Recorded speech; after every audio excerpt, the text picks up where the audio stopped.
नमस्कार प्रणाम। हम अनंत पांडे आप लोगों के पैर छू के प्रणाम करत बानी। और आज एक छोटा सा देवर भाभी के सॉन्ग लेके आयल बानी आप लोगों के बीच में। अगर अच्छा लगी तो जरूर आशीर्वाद देव जा।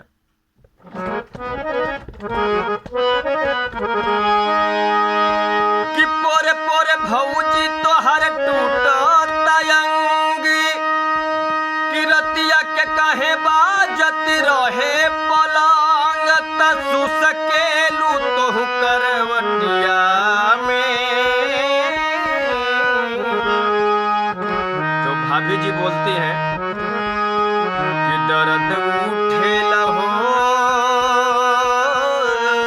दर्द उठेला, दर्द उठेला अभी छतिया में, छतिया में तब तार मजा ले ले सारी रतिया में। दर्द उठेला अभी छतिया में तब तार मजा ले ले सारी रतिया में। पूरबी बाजार में टूटता यंग यंग हो, चढ़ली जवानी बनल रतिया के जंग हो। पागल बलमुआ करेला बड़ी तंग हो, ऐसन मंगी तोर देहलस पलंग हो। पूरबी बाजार में टूटता यंग यंग हो, चढ़ली जवानी बनल रतिया के जंग हो। पागल बलमुआ करेला बड़ी तंग हो, ऐसन मंगी तोर देहलस पलंग हो। भौजी हो बारू सच में रूपवा के खान, अरे तोहरा के देख देवरा भइल बा सयान।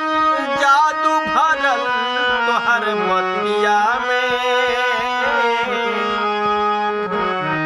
दर्द उठेला हो, दर्द उठेला, दर्द उठेला अभी छतिया में तब तार मजा ले ले सारी रतिया में। दर्द उठेला अभी छतिया में तब तार मजा ले ले सारी रतिया में।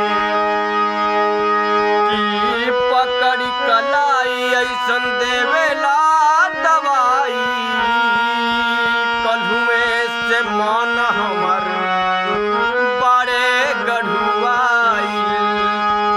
की बारे बेदर्दी बलम हर जाई, देवरू अनंत देवे प्यार के दवाई। कि पकड़ी कलाई ऐसन देवेला दवाई, कल्हुए से मन हमर बड़े गढ़ुआई। बड़े बेदर्दी बलम हर जाई, देवरा अनंत देवे दर्द के दवाई। कि कौनो दवाई अब काम नहीं करी, कि कौनो बैदा के जाए के परी। चला चली अब पांडे के डकटरिया में। दर्द उठेला ए देवरी, दर्द उठेला, दर्द उठेला अभी छतिया में, छतिया में तब तार मजा ले ले सारी रतिया में। दर्द उठेला अभी छतिया में तब तार मजा ले ले सारी रतिया में। पोरे पोरे भौजी तोहर टूटत अंग, रतिया के काहे बाजत रहे पलंग।